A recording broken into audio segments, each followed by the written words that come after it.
Hello again. Hey. Hello everyone. Thank you for joining us today.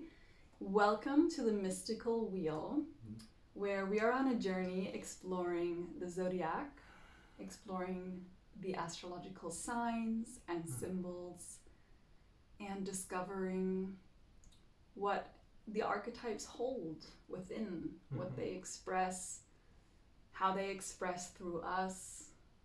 We like looking at mythology, but also really including our personal experience, our personal insights, our studies from different cosmovisions. Indeed.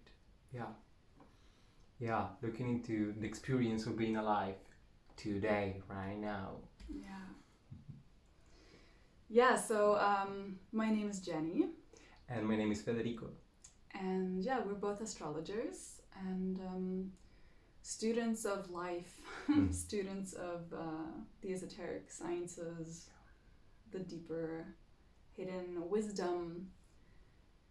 And I guess we're also on a quest for wisdom through knowledge, which is one of the topics of Gemini that we'll talk about more in a little bit. And I wanted to start off by just mentioning that I think it's incredibly funny that on this journey of beginning this series, we are also really already in a Gemini embodiment, just coincidentally. You probably don't know this because we shared the first videos of the series not so far ago, but it's been quite some time since we actually began recording them. And one of the stories we use as a reference to really get familiar with Gemini energy and go deeper into the esoteric study of it. The protagonist goes on a journey, on a quest for wisdom, and it takes him so much longer than he expects. And instead of this short quest, it turns out to be this year-long journey. With lots of tests, lots of deviation, lots of conundrums. Which is one of the kind of hidden meanings of Gemini as well. So I think it's very aligned that we have just been on this journey and now we're able to arrive finally talking about Gemini's deeper meaning. So I think when we really open ourselves up to discovering the world through these types of explorations, it really becomes an initiation. It really becomes life begins expressing it back to you. And for me, I love that way of learning. Like, I really feel like it's an embodied approach. Yeah. Me too, because it takes you into really feel into every step within the path. That within Gemini, taking time to understand how the challenge is, how the task needs to be developed. It's really recognizing that each part requires of being in each part as it's needed. And for me, it's a beautiful gift when I ask life, when I tell life I would like to learn more about Gemini, and then it just comes through physical, practical, actual experience. And sometimes we only realize it really when we're at a later moment in time and we can reflect. And I feel like Gemini energy right now, even though this video is of course going to be timeless, the moment we're filming at, this energy, I feel it's incredibly present. It's very aligned. We have right now a Mercury-Sun conjunction, which is Mercury is a ruling planet of Gemini, but we also have some other stars and asteroids that are just kind of moving into the Gemini space.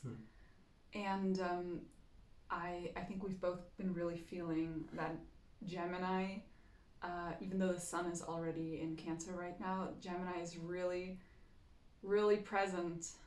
And the energy, of course, is also present in our lives. I myself, I have my moon in Gemini, so it's a very tangible, like feelable aspect of mine, but also we all experience Gemini energy through many different life aspects. Yeah, because the zodiac wheel is a cycle that goes in a spiral, but multiple things are moving within the spiral, so it's experienced anyway. Even if, like in my case, in the tropical system of astrology, you have nothing. I have no planets there. Yeah, and you still experience it through people or things that appear in your life, and in other astrological systems, you also do have a little bit of Gemini energy. It expresses anyway. So yeah, maybe we can find a beginning, a point to unravel Gemini from maybe where we left off last time. We talked about Aries, then we talked about Taurus. We talked about the law of attraction. We talked about finding the innocence within and understanding how to manifest form, but also in a purified way, how to purify our desires. We had the elements of fire, we had the element of earth. Now with Gemini, we have the element of air. And Aries was a cardinal sign. Taurus was a fixed sign. With Gemini now we have the third mutable sign. So that's the third category. And then it will continue cycling in that order. The elements, we still going to have the water element to appear in the next phase of evolution. Yeah, but getting in touch with Gemini, we are completing the first triad. The first triangle, which geometrically is the base for any architecture to be stable enough. The first triangle, you said? Yeah. Do you want to elaborate on that a little bit? Yeah, of course.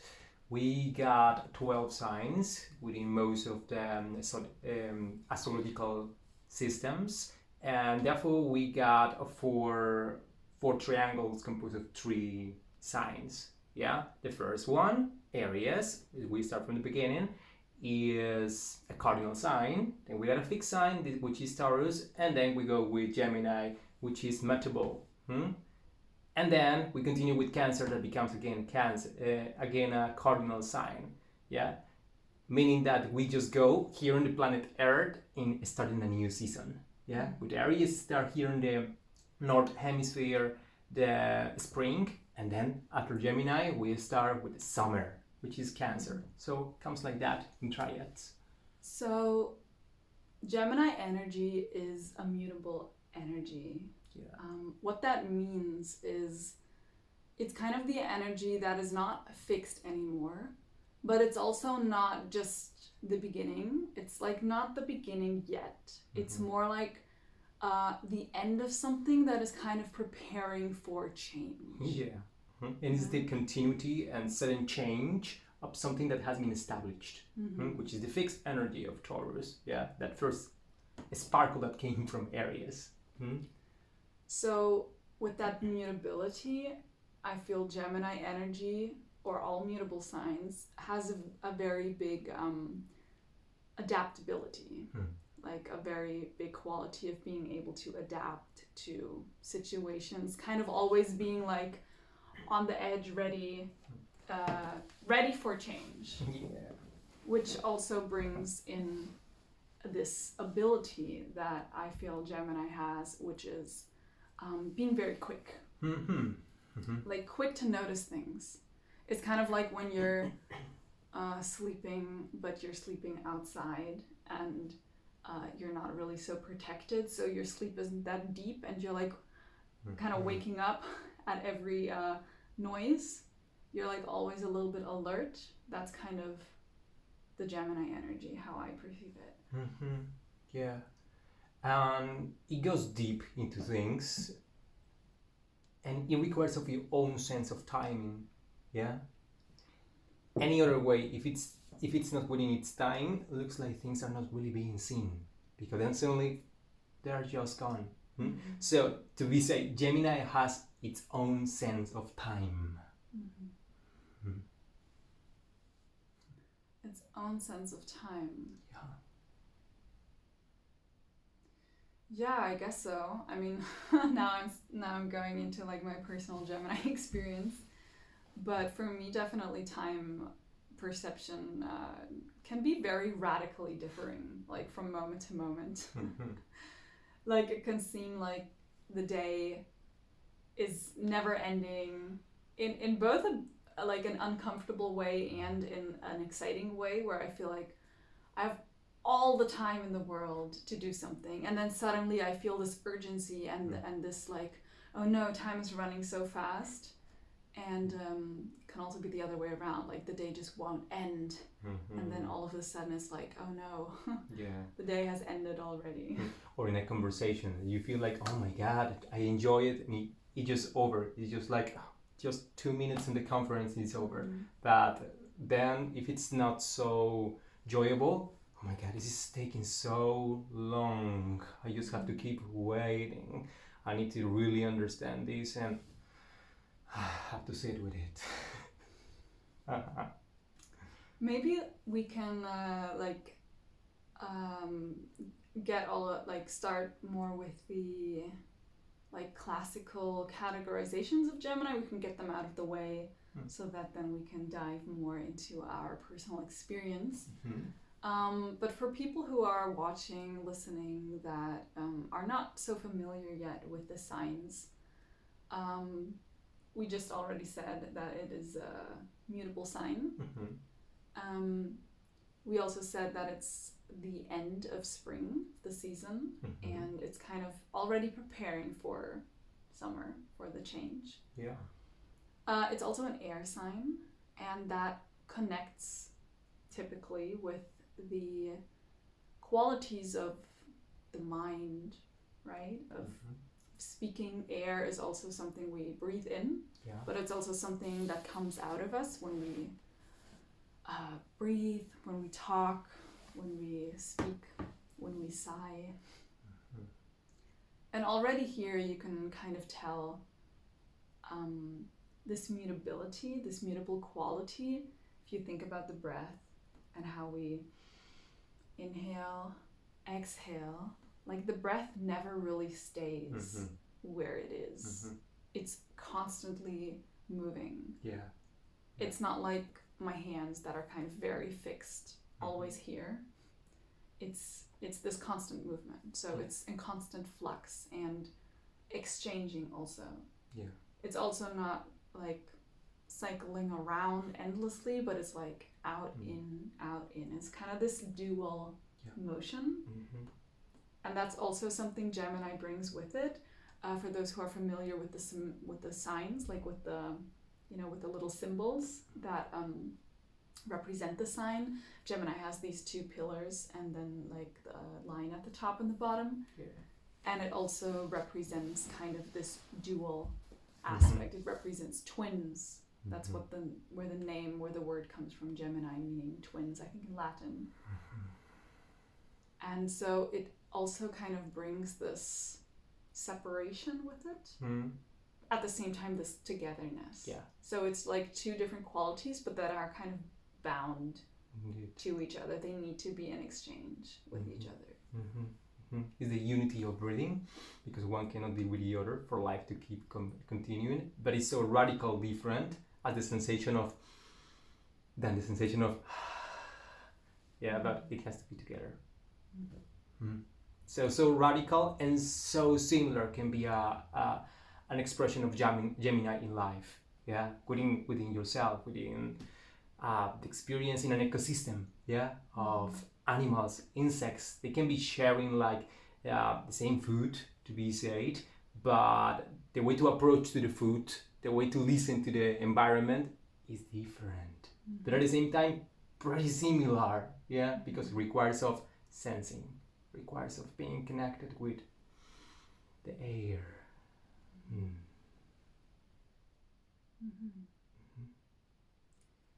I heard once someone say, I think it was in a podcast, the Know Thyself podcast, they were mentioning different forms of meditation, and that everyone kind of has a different way of a different almost personal approach of meditating. So some people prefer to meditate traditionally, where they really sit and they breathe and they close their eyes. And then other people are almost just naturally in a meditative state while they are working, while they are doing something. And I thought it was really funny what they mentioned specifically as a Gemini trait is that Geminis are the type of like people with a lot of Gemini energy. They maybe are also the people who will like stop to look at insects crawling in the grass, like ants and other little insects, and just totally get lost in that.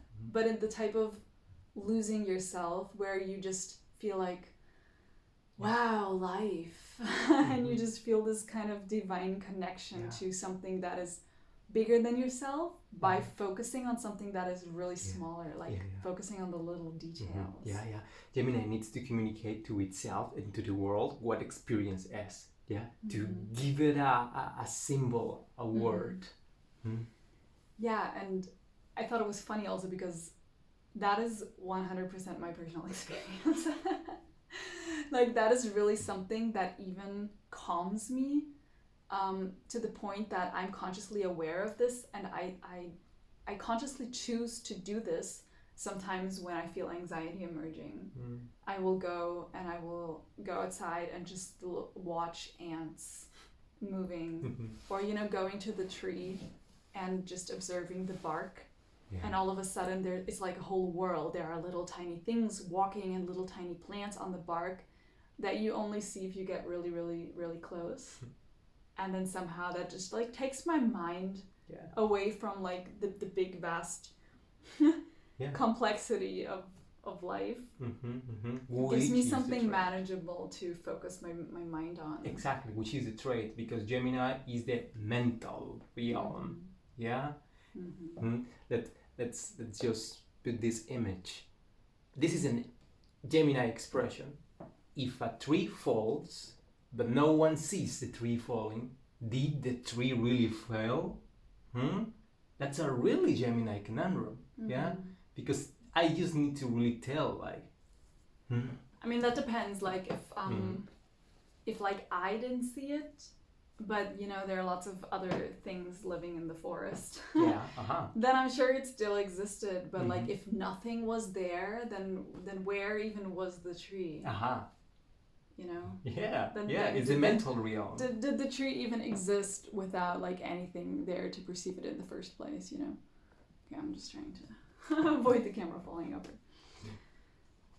Yeah, I thought that was a funny little detail, and I deeply enjoy other people kind of bringing on these Gemini traits, because I do have to say I fall a little bit very much into the category of the stereotypes sometimes.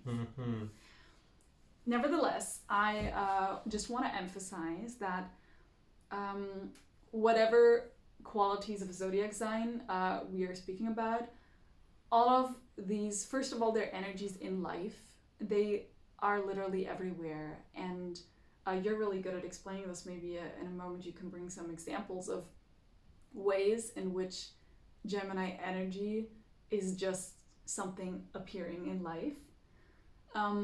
And people with a lot of Gemini placements in their chart also have other placements.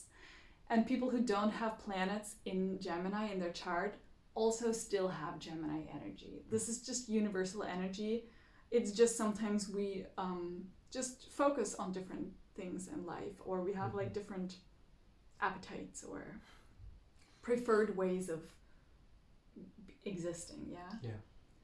But it also is important that, especially with stereotypes of signs, we take into account that even if you observe the same quality in two different people, it's not going to be exactly the same, because those two people are individuals and they're going to have individual experiences, and also they're going to have individual charts with different placements. So just to keep that in the back of our minds while we observe. I mean, positive stereotypes can be helpful, but negative stereotypes can be really damaging. So for me, that's always an important intention I set when I start categorizing things and speaking about archetypes, because it's only there to help us understand and never there to limit us. Indeed, yeah. And that's a Gemini way of being, just checking on from where am I speaking? Yeah? From where am I referencing this information that I'm putting on the table, that I'm showing to you? Because that is respecting the energy of being Gemini. Do you, when you think about Gemini, just in life, what kinds of things, what kinds of experience would you describe as being a Gemini appearance of energy manifested? Think on the sunset. The sunset? Think on the sunset. Like, of course, Gemini is there. Think on the sunset and how suddenly the animals' sound change.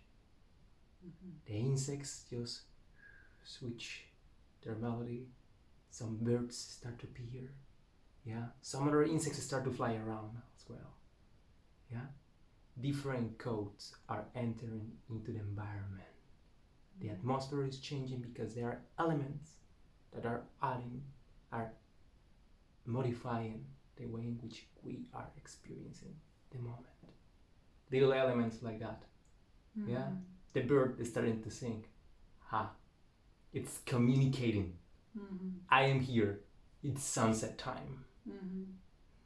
So you feel like it's both the communication aspect, but also the kind of awareness of the environments, and then like a reaction to that?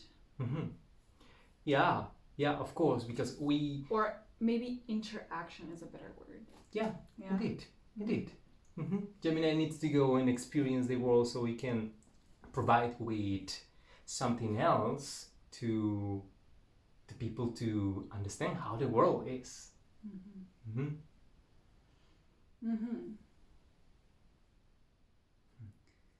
Yeah, like there, we've mentioned this before, but as I know it, there are two approaches of trying to understand the world, but also astrology, which is the exoteric view and the esoteric. So the exoteric is more about how this energy manifests in the outside, and this can also be very like concrete, physical, tangible, practical things, traits.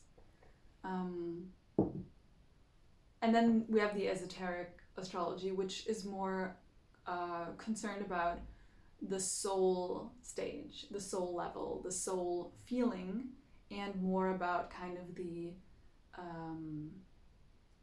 more like internal experience of this energy as the development of soul. So we're gonna talk a bit more about these two approaches as we bring in more aspects. But I think an important factor here with the Gemini energy is to mention Mercury. Mercury is the ruling planet of Gemini and captures a lot of Gemini's essence. But also Mercury is the exoteric ruler, so it's this kind of outwards expressing how we usually perceive this energy outwards. And this is the classical, maybe you've heard it already, communication. But also communication as, sending emails and talking to someone, like having a literal conversation, generally also speaking, but also blah, blah, blah, talking a lot, but also communication as in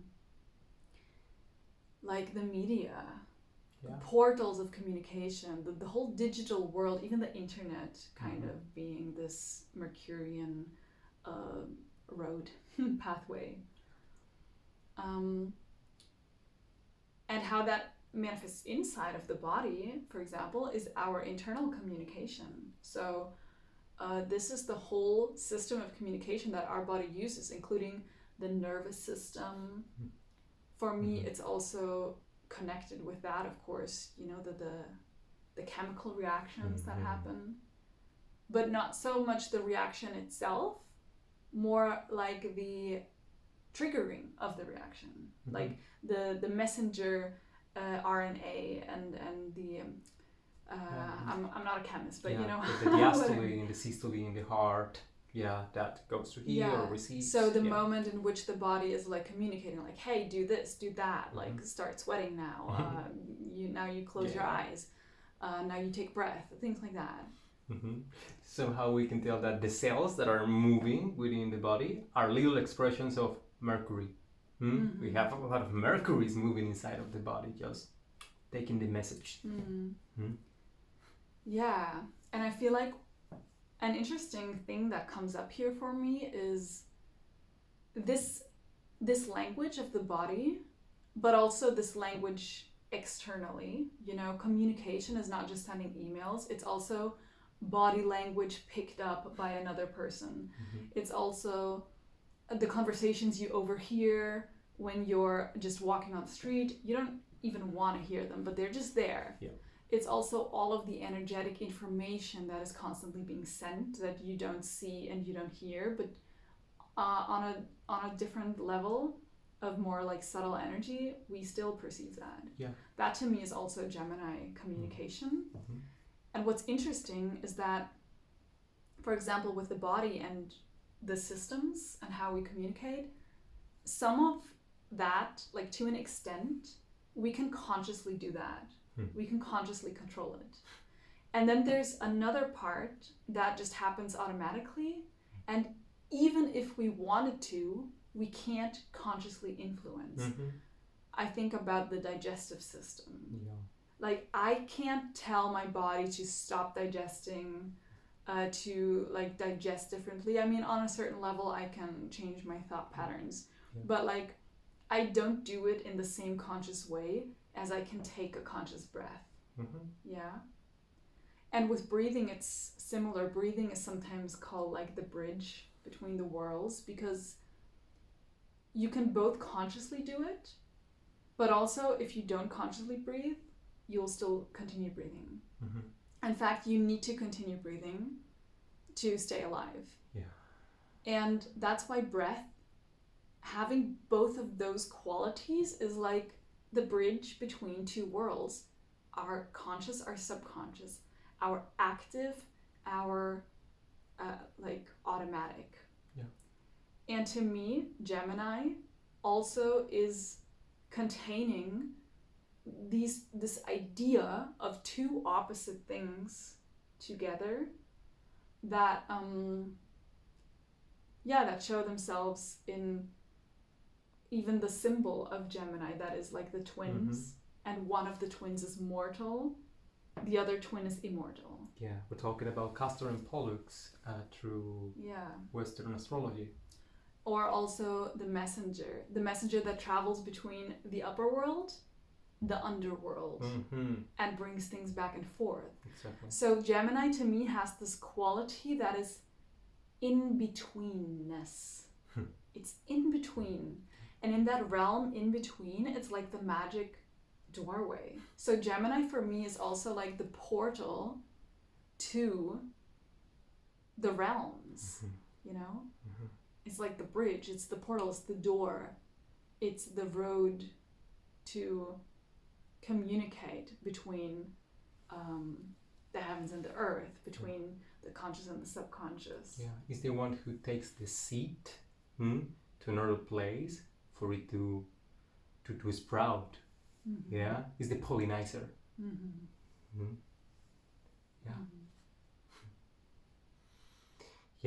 And that adds to the fact that it's about evolution. So it's like a baby. The baby needs to learn how to say what it wants, what it needs. It's crying, but then when it starts to call mama, it's bringing Gemini to life. Because somehow by the evolution of the human experience, it has to go away from the breast. Yeah, but now it learns to call it again. But the approach is not going to be the same anymore. Yeah, because now it's asking for it. Yeah, and it's not in the same stage in which it used to.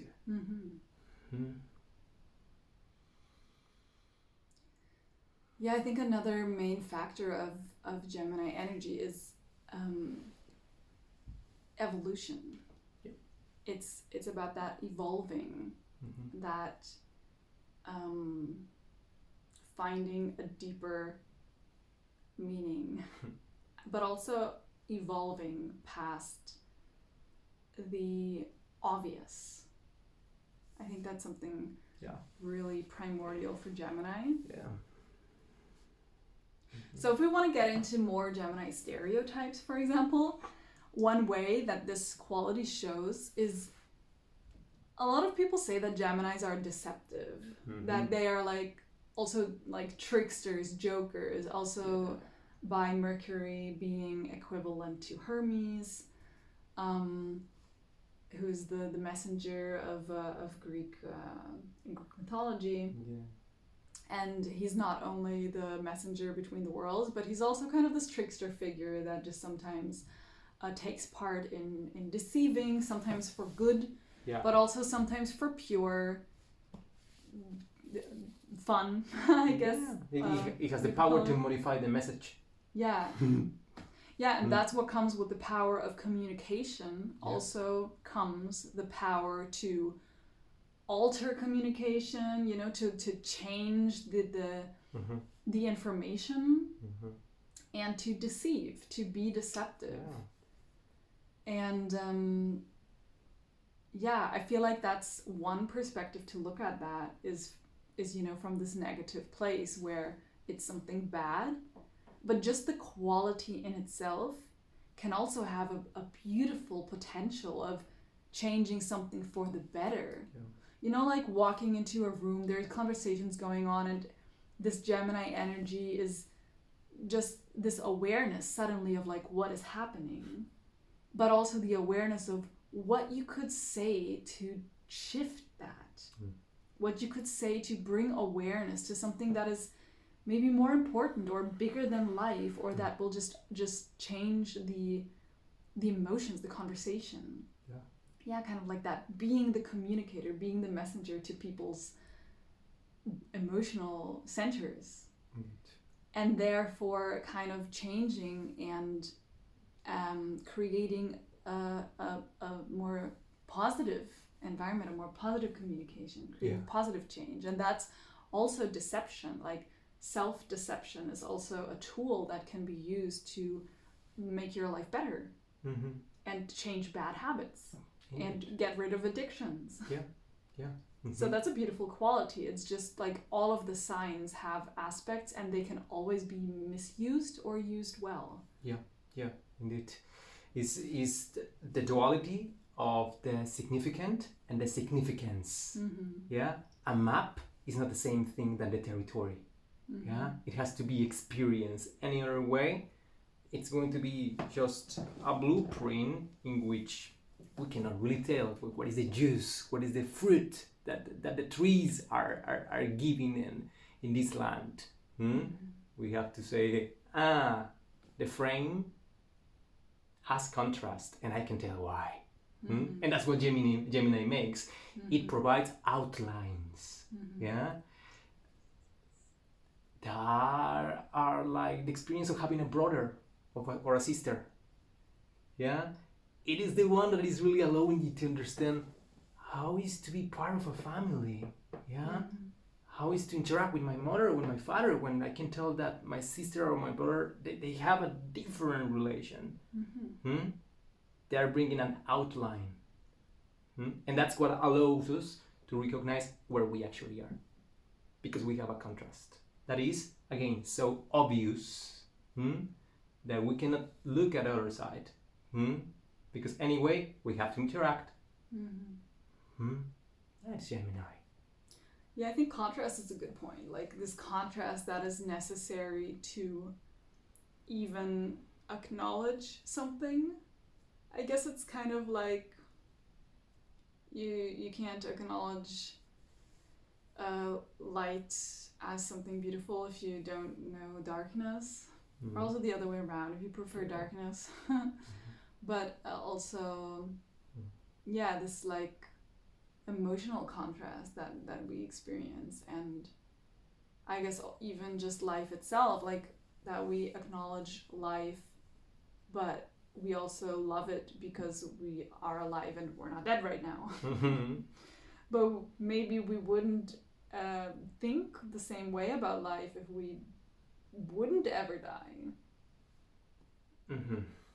Especially, you know, some people who, when they have like these like incredible experiences where like they have these like near death encounters, and then all of a sudden their life changes and they get so much more awe and so much more courage to live how they actually want to live, and then their life just changes for the better. It's because they've had that stark contrast that then allows them to like find a deeper sense in everything, a deeper fulfillment. Yeah, of course. And that just takes us deep into the idea of a concept, because we can have an idea of what is to die, and then people has an experience that is really close to that, and they can really tell, I experienced it, and it's so emotional because it's not like the concept. It's not what was written or told by someone. You experienced it. I feel like we both have a lot of Gemini energy as we're like activating it right now, and I can tell that we're both like wanting to move around a lot with our bodies, and we're changing positions a lot. And that's a very Gemini thing. I feel is this kind of quick, fast-moving pace, fast-moving energy. This kind of like restlessness of wanting to move, wanting things to happen now, wanting to be fast, where like Taurus was more like slow. Steady. You have to learn patience. You have to, it takes a while to get things going. Then once they go, you can be sure that they're very steady. And Gemini is more like it takes like literally nothing to get something going. It just comes out of nowhere suddenly, and then also suddenly it may change. And you never really know. Which is the energy of any mutable sign, which is Gemini, one of those. It's the one who brings the change, the one who considers if the energy, in this case of Taurus, needs to stay as if it was, or if we need to modify the route. Because we found out that actually that does not work. Or that it could work better. So modulating. I feel that Gemini modulates the intensity of the experience.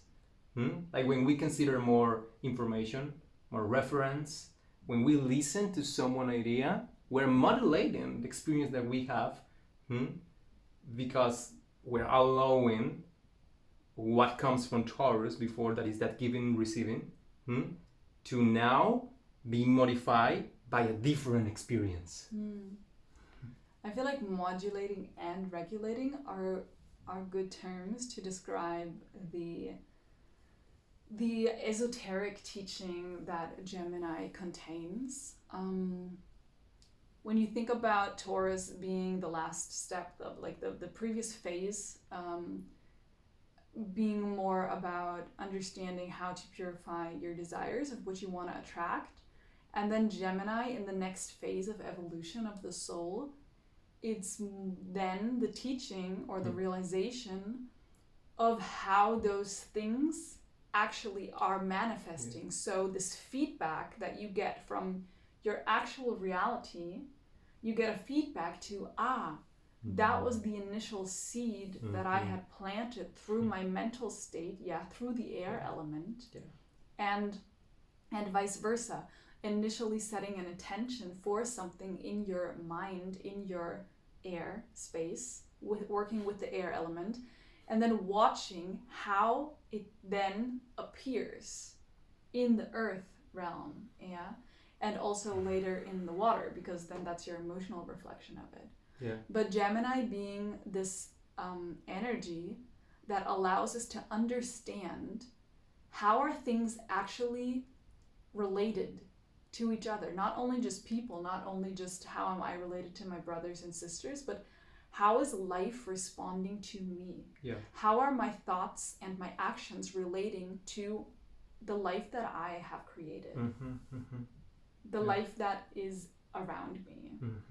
And understanding not only how to do that, but also how to create a more meaningful life, a deeper life. So that's the hidden esoteric teaching, is really to understand how to reach the goal of what you want by kind of overcoming the illusions of the material realm, the illusions of glamour, the illusions of glitter, the illusions, and then understanding what is the more meaningful response here.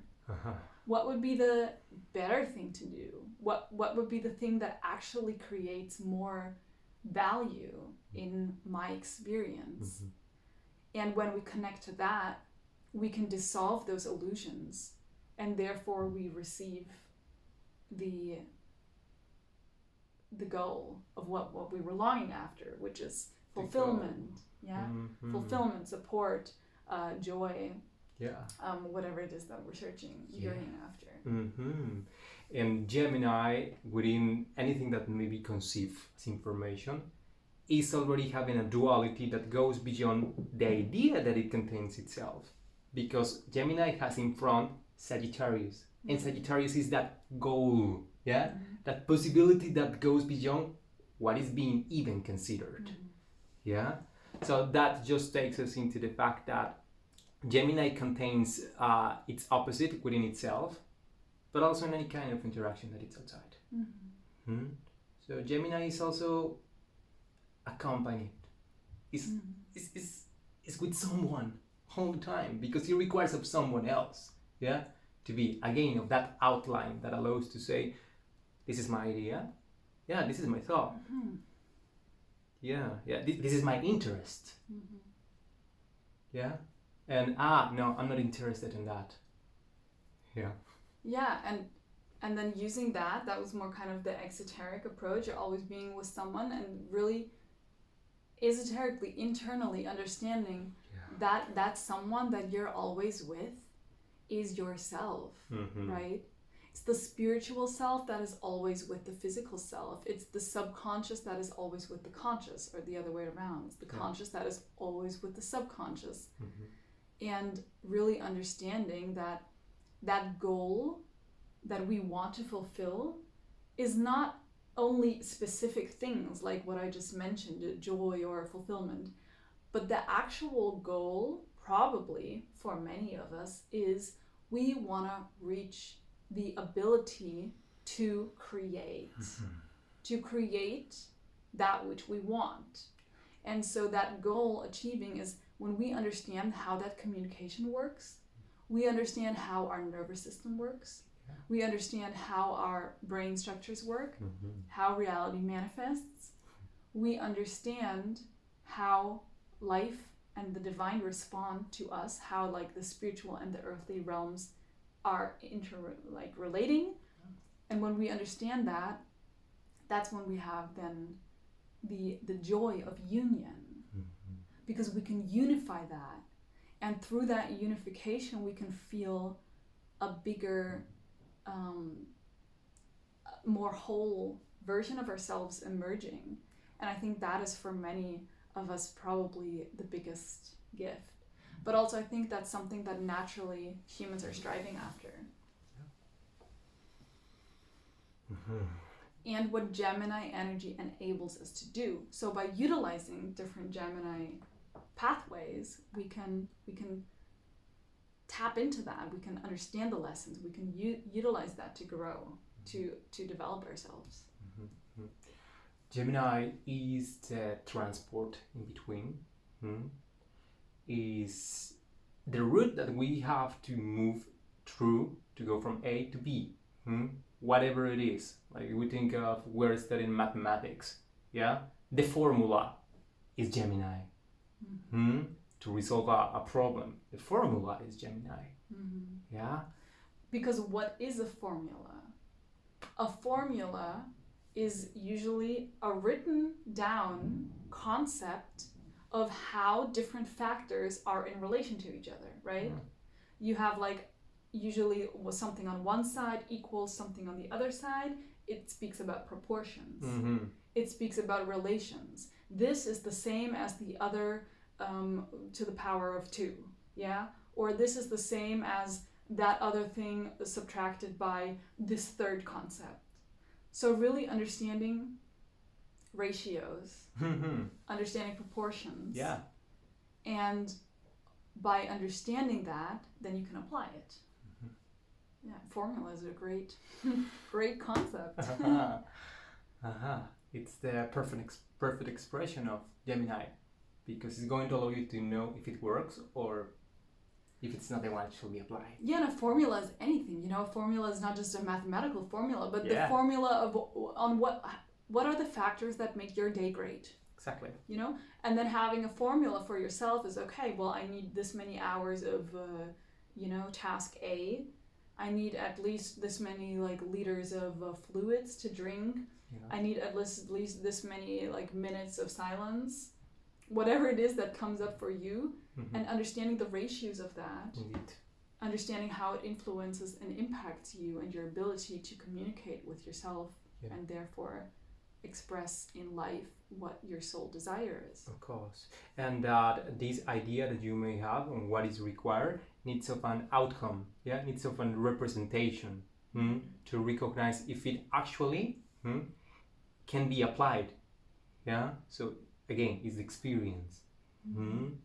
It's like there's people that sometimes comes, and something that I can really be told is that people that has a lot of placements in Gemini perceives just those placements, planets, as ideas. They have ideas of the planets. Yeah? So they have an idea of how is to be Gemini. That, of course, needs of a mirror. Gemini is the mirror as well. That allows you to see like, so I'm right. Yeah, this is what is happening in life. Okay. Or, is that I didn't have the language, the code to really tell. Yeah, I think it's interesting how, of course, for one, we have this energy, but then depending on what it encounters, we have different ways of like tapping into the energy, and also maybe even different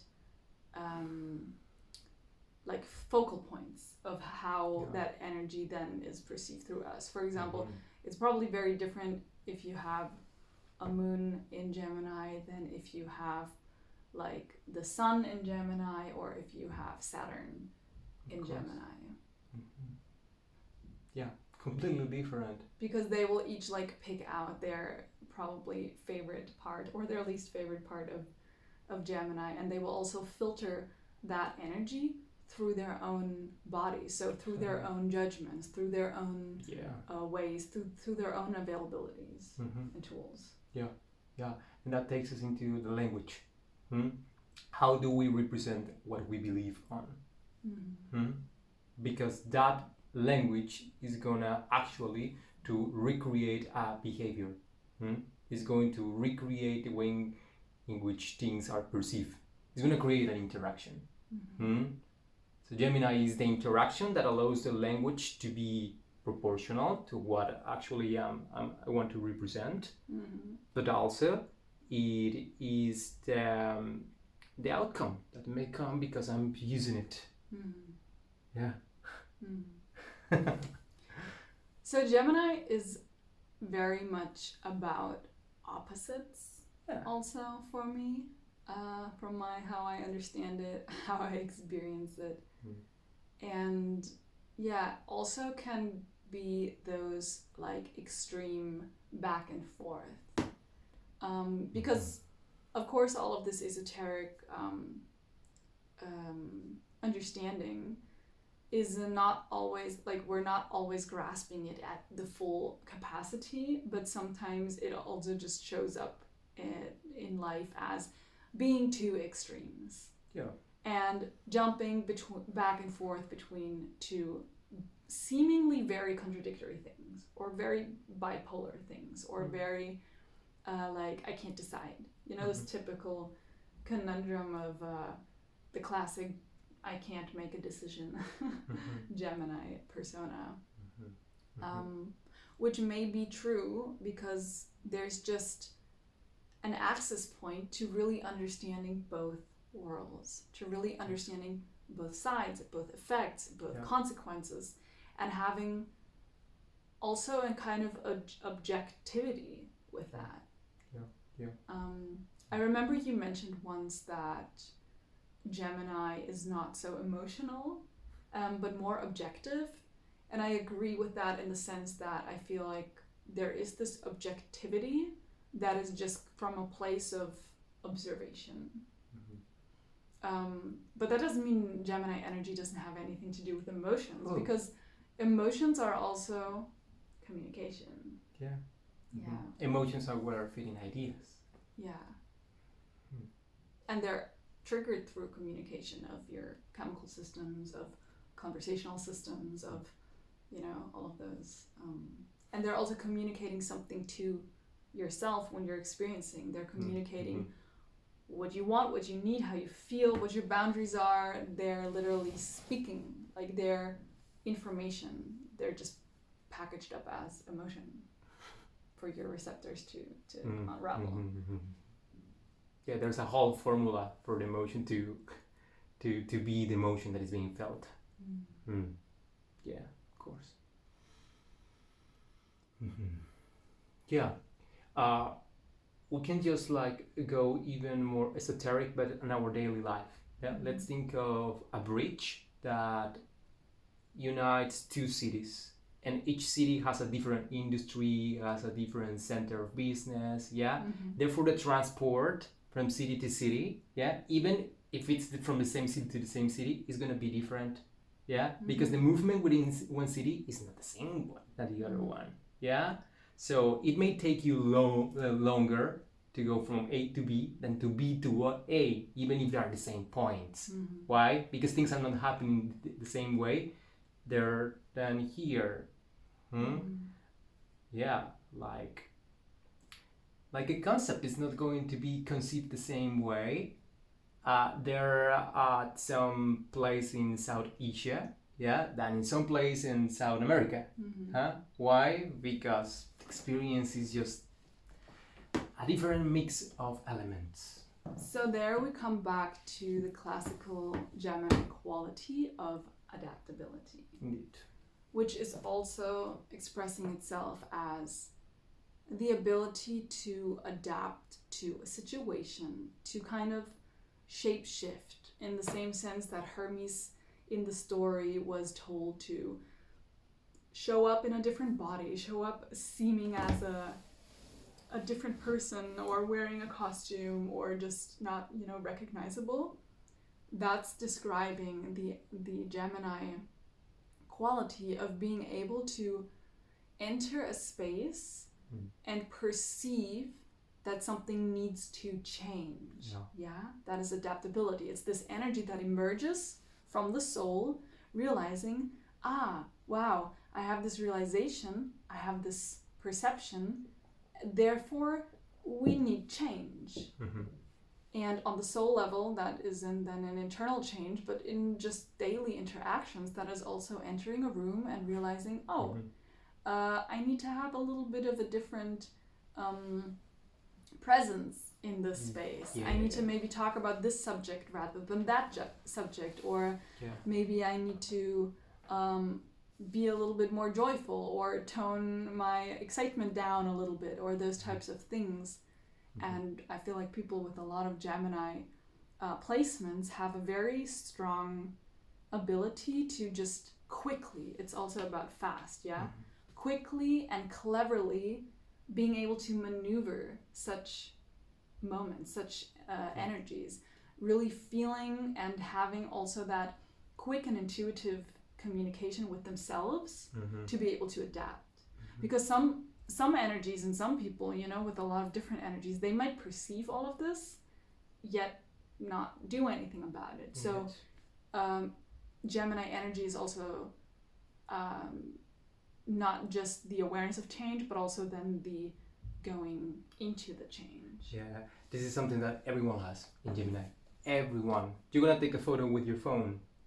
You're gonna know if you require more light or not. Like, this angle doesn't work. Like, please move there. We need to turn on the light. That is Gemini. You are just finding out that you need to add something else. You can modify any other way. It's not gonna be a good photo. Yeah, everyone. I mean, photography in itself is a way of communicating. Of course. And interaction, like light interacting with the object of photography. Yeah. Yeah, and Gemini is also really calling for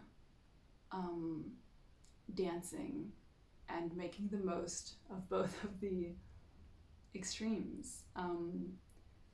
Gemini is also said to have a lot of capacity for witty intellect, for humor.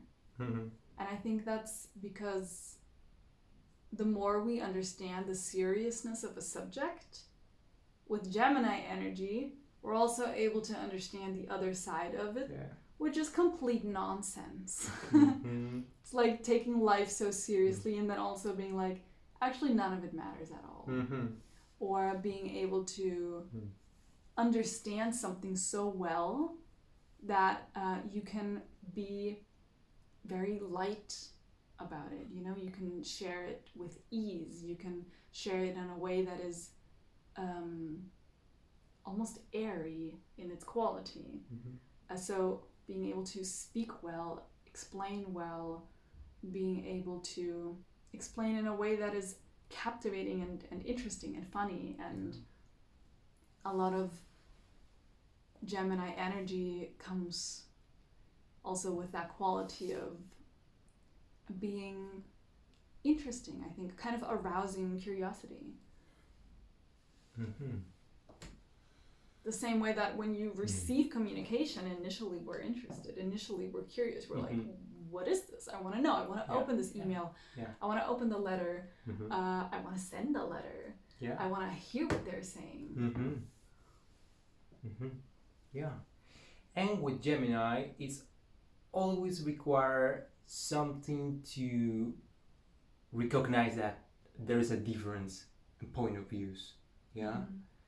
And you can just like decide something to have as a reference, or life is gonna put you something anyway, because you need something to differentiate that life is being experienced from different points. And that even one really specialized area of study has totally different ways of giving you even results. Because there are things that are being modulated.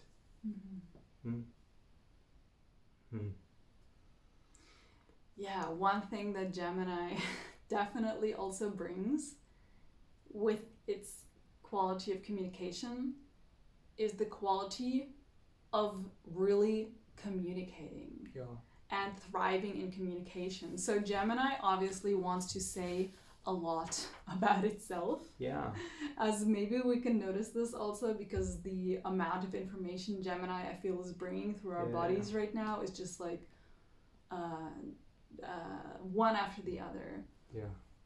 And I also I heard someone mention once a story that they that they experienced where they compared Gemini energy to receiving emails where someone asks them a question, and instead of simply asking the question in like 2 or 3 sentences, they tell the whole backstory. They say how it even came into their mind, and they go back into 3 years later where it all began, and then while that they probably have a memory of something else that then goes in, and then they get to the question, and then it's a long question, and I thought that was really funny.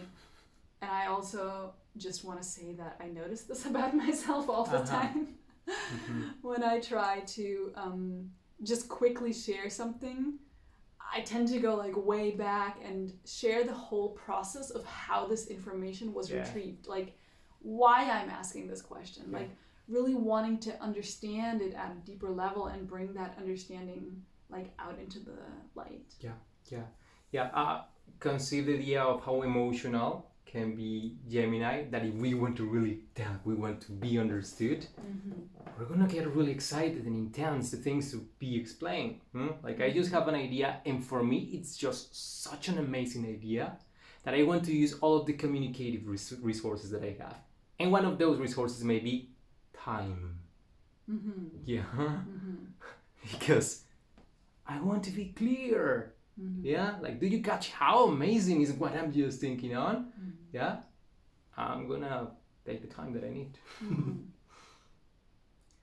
I feel like we've covered already just like a big majority of this energy. I wanted to mention also that because we mentioned the exoteric ruler, which is Mercury. Also the esoteric ruler is Venus. And that has to do with Venus really bringing in the aspect of a value. So with these esoteric and exoteric rulers, they also kind of govern different decanates of the zodiac. So for people who don't know, it's, a wheel is 360 degrees, and each of the 12 signs have 30 degrees. And most systems, like the tropical one. And so Decanate? A decanate is 10. A decanate is 10. 10 degrees.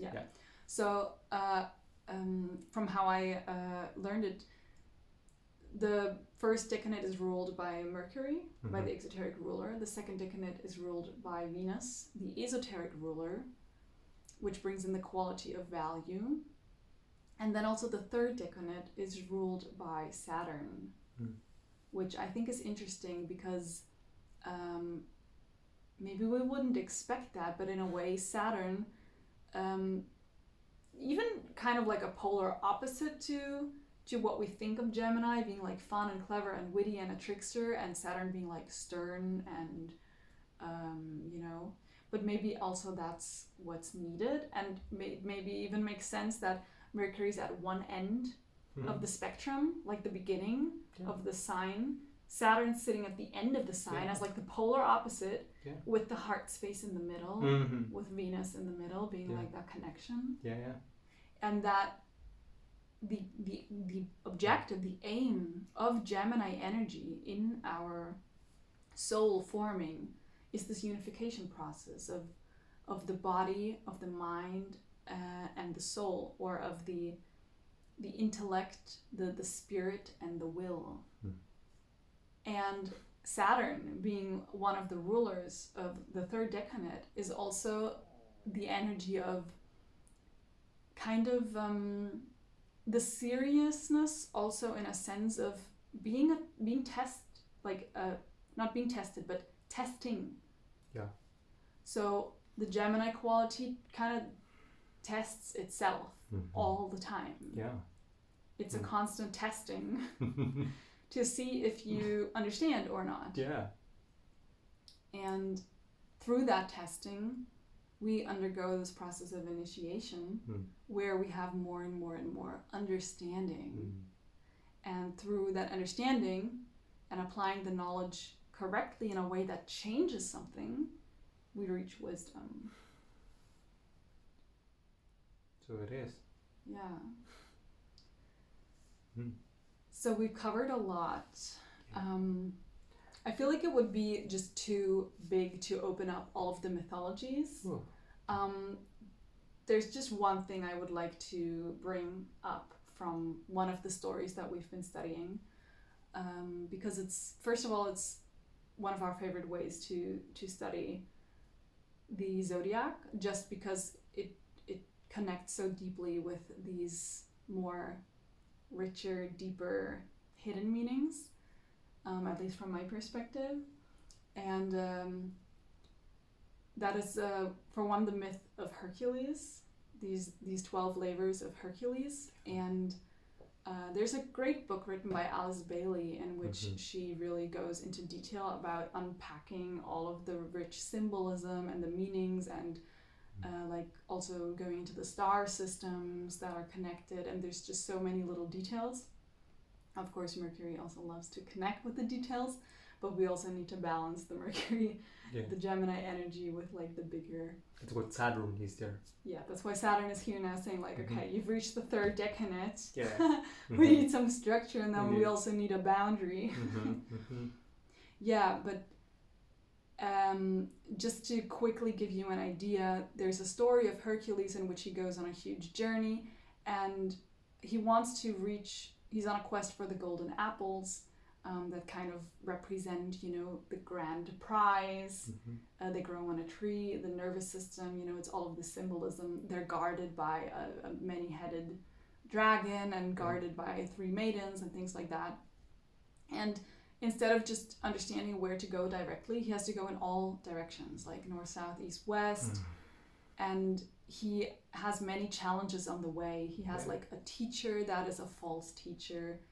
He has someone coming to help him, but he doesn't listen. He doesn't hear the voice, so it takes him longer because he doesn't realize like the message. Yeah, that information is there already. Yeah, and then also he's distracted, or not distracted, but he takes more time because he then decides to go and help others, like Atlas. Even before that, Prometheus, I think. Yeah, the he one helps who Prometheus. he frees Prometheus, and then he comes to Atlas and he helps him.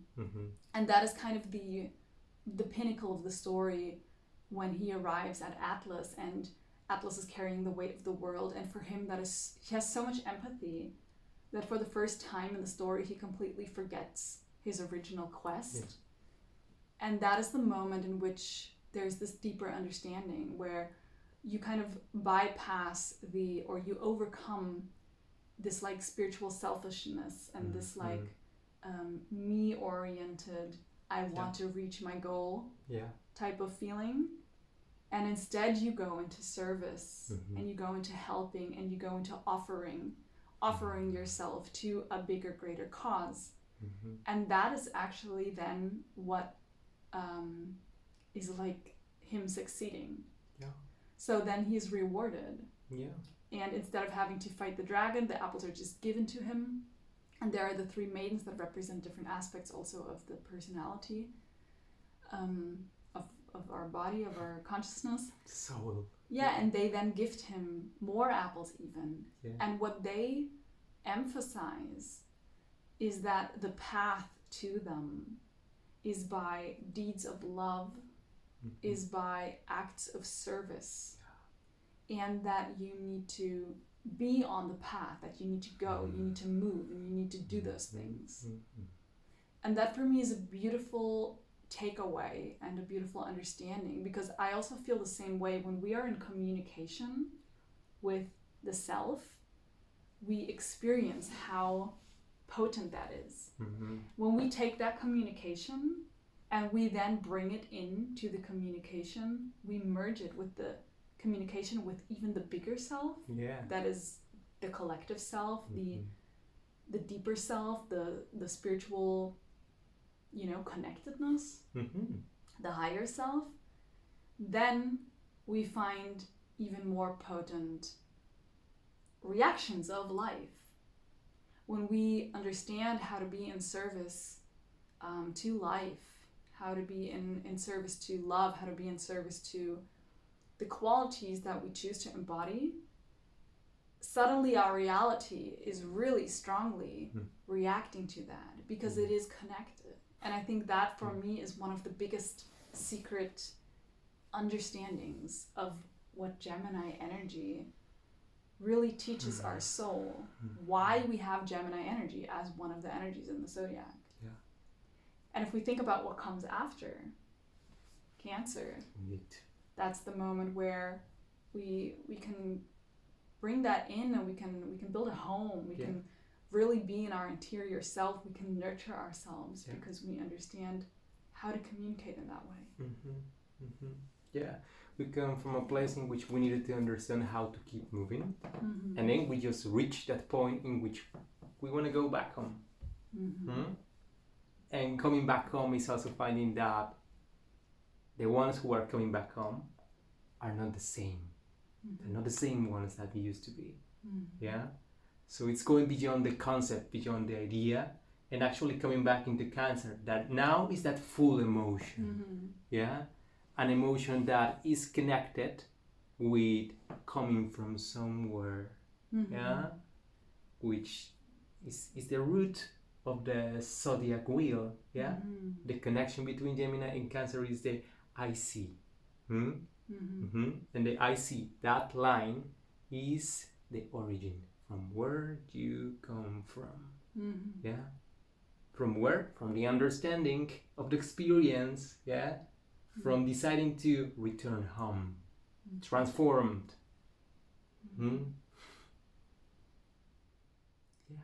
That's an interesting way of understanding the I see line. Thank you for that. Yeah, do you feel like there's any super important aspect of Gemini that we've completely missed that you feel like really wants to be shared? We can find as many as we want because Gemini just provides with all the information. Yeah, well, I think that maybe we can just share about another mythology that is like precise, just to like understand that those 3 deeds of love, service, yeah, and remind me of the third one, please. To be on the path. To be on the path. To continue, yeah, and it's Castor and Pollux, yeah, and it's that the 2 brothers, one is immortal, the other is mortal. They are quite different, but they just love each other. And they sometimes they are like, oh my god, my brother, how can this like how different? Sometimes it can be quite frustrating dealing with Gemini energy, and as a Gemini moon, very deeply Gemini feeling person, I can tell you that the amount of frustration that can occur is a real thing, and it's a real dance between 2 completely different worlds. Yeah, so Castor and Pollux are within. Also, Castor and Pollux, they're twin brothers, right? They are twin brothers. But they are also, one of them is mortal, and the other one is immortal. Yeah, and what happens is they have like multiple experiences in which they do things quite different, and sometimes they are like, I wouldn't do it the way you just did it. Yeah, but one day one of them dies in battle. Yeah, and the other just learn to recognize himself because of the outline that having a brother creates.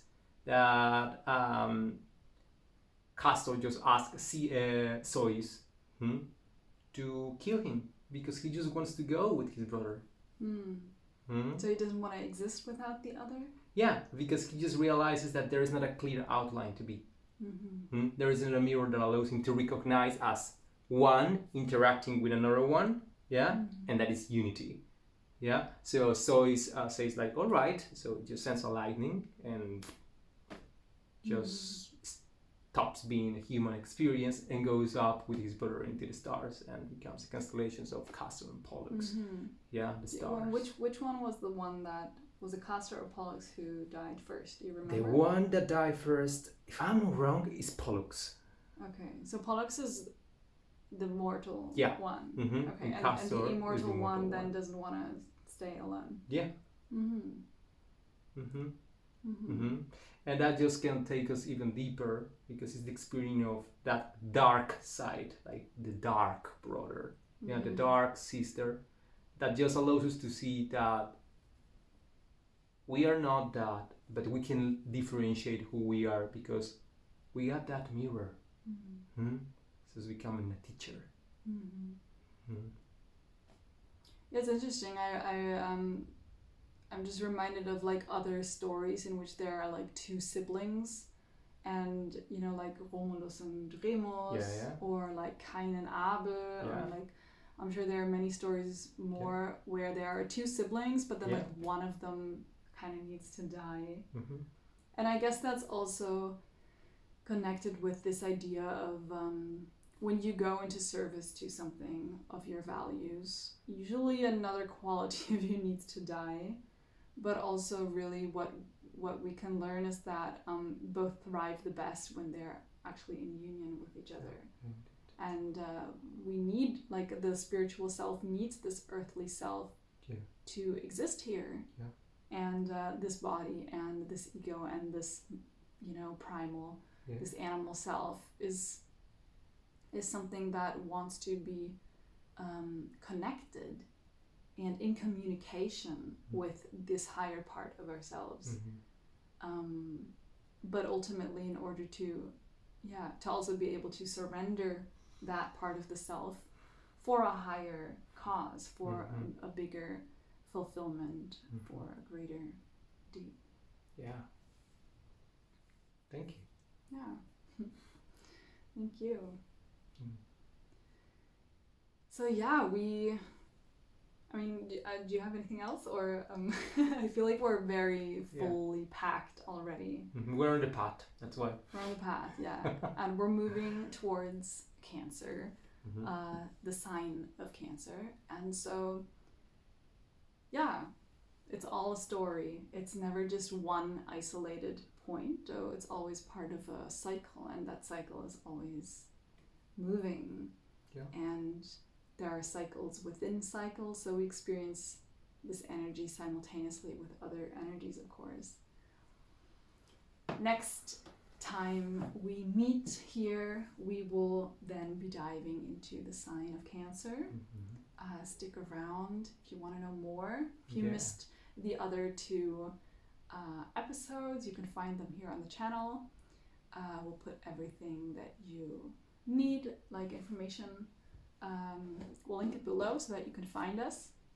If you're interested in knowing more, if you want us to keep on rambling about Gemini and you find this really helpful, please let us know. We will be happy to do like another video, or maybe even choose, like, you know, to deep dive into one of the mythologies, or to deep dive in like a specific aspect. So please feel free to share if you're curious about conversation. I think we would love to have that interaction. Cool. And if you want to have some personal information from us about your personal Gemini, about your placements, about your charts, we also do personal readings. You can contact either of us, and we will put all of that information for you to find below. Yeah. With that said, I hope that you had some aha moments.